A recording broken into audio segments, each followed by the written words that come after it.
Unutulmaz yazarımın bağımsızlığı. Ben mesela bir kilometre var.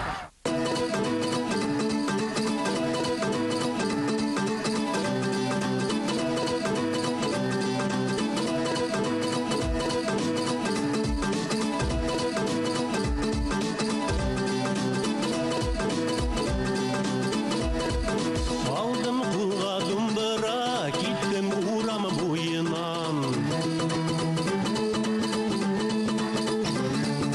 Aldım kulağım bırak gittim uğram boyunan. Aşağı oldum bir güzel kireminim uyuma. Aşağı oldum bir güzel kireminim uyuma.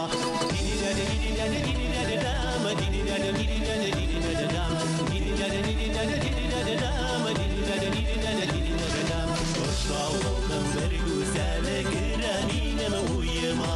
Aşağı oldum bir güzel kireminim uyuma.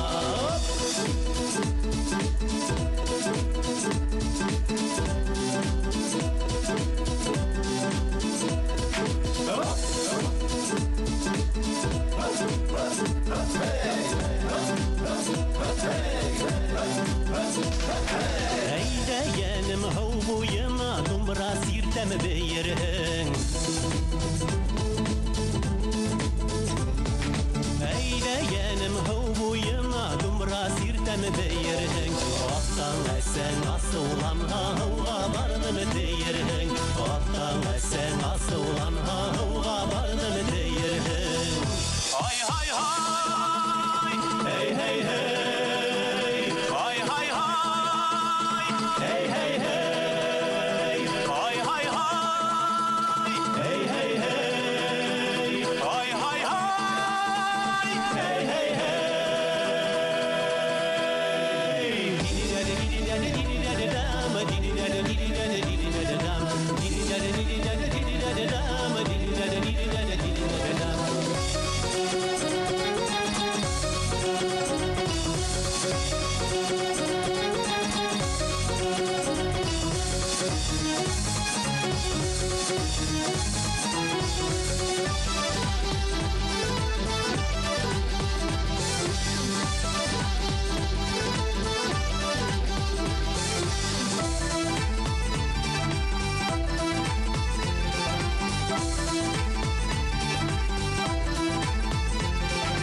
Aldım kulağım bırak gittim uğram boyundan.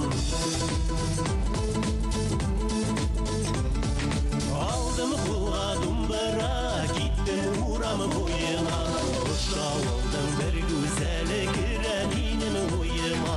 Aşağı oldum bir güzel kireminim uyuma. Aşağı